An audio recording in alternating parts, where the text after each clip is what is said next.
The lion is supposed to be the one doing the terrifying. That is the story every nature documentary told you. The king of the savannah, the apex predator, the animal at the top of every food chain it enters. The one thing in the African wilderness that nothing else hunts. Except something does hunt lions, something tracks them. Something kills them with enough regularity that researchers who study lion population dynamics have had to account for it in their mortality data. And that something is not another predator. It is not a leopard, a crocodile, or a rival pride. It is a buffalo, a 1,500-pound bovine with curved horns and a disposition that experienced wildlife rangers describe, without exaggeration, as the closest thing to deliberate malice they have ever observed in a prey animal. The Cape buffalo does not run from lions. It remembers them, it finds them, and sometimes it kills them. This is the true relationship between the lion and the Cape buffalo. And understanding it requires dismantling almost everything popular culture taught you about predator and prey. Start with what the Cape buffalo actually is, because the name suggests something manageable, and the reality is categorically different. An adult Cape buffalo bull stands approximately 5.5 feet at the shoulder and weighs between 1,000 and 1,800 pounds. The horns are the defining feature, fused at the base into a dense bony shield called a boss that covers the entire top of the skull. From that boss, the horns sweep outward and downward before curving sharply upward into points. The boss itself is so dense that it has stopped bullets, not deflected them. Stopped them. There are documented cases of Cape buffalo absorbing rifle rounds to the skull and continuing to charge. Professional hunters in Africa, people whose entire career is built around understanding dangerous animals, consistently rank the Cape buffalo among the top 3 most dangerous animals on the continent, not because of size alone, because of what it does when threatened. It does not stop. A wounded Cape buffalo does not retreat to die. It circles, it waits. It has been documented waiting in dense bush for hours for a hunter to follow its blood trail, then charging from concealment. Professional hunters call this behavior deliberate ambush, and the consistency with which it occurs across documented cases makes it difficult to attribute entirely to reflexive animal behavior. There is something in the Cape buffalo's response to threat that looks uncomfortably like intent. Now put a lion into this equation. Lions hunt Cape buffalo. They have to.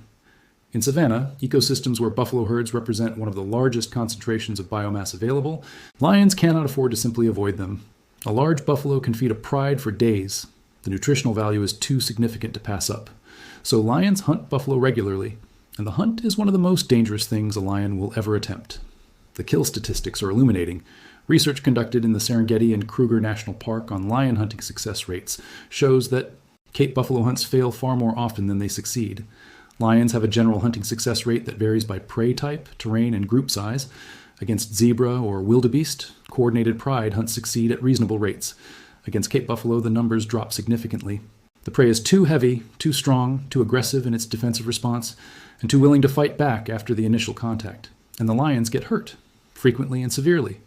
Documented injuries to lions from Cape buffalo encounters include broken bones, goring wounds to the abdomen and flank, crushed rib cages, and puncture wounds from horns that reach deep enough to damage internal organs. Lions have been killed outright during buffalo hunts. Young lions attempting their first buffalo hunts without sufficient pride support have been found dead in the bush, gored and trampled. Even experienced adult lions in their physical prime have sustained injuries during buffalo, encounters severe enough to impair their hunting ability for weeks or months afterward. An injured lion in the wild is a lion on a timeline. It cannot hunt effectively, it loses condition, it becomes vulnerable to other threats.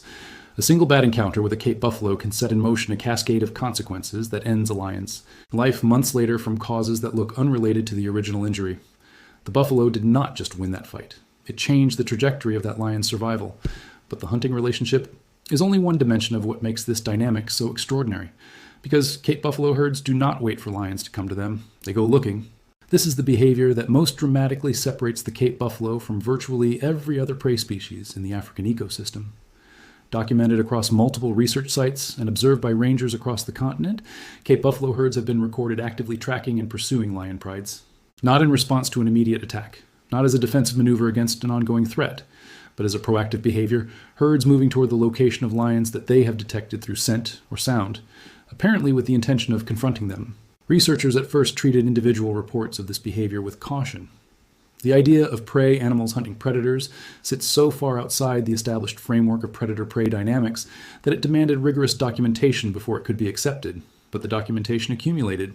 Multiple independent observations from multiple locations describe the same pattern: a buffalo herd detecting lions in the area, the herd moving toward the lions rather than away. The confrontation that followed. What happens in those confrontations is striking. Lions faced with an approaching buffalo herd do not hold their ground. They retreat.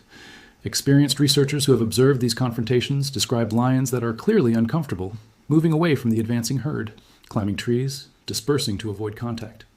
The body language of the lions in these situations is not the body language of apex predators assessing prey.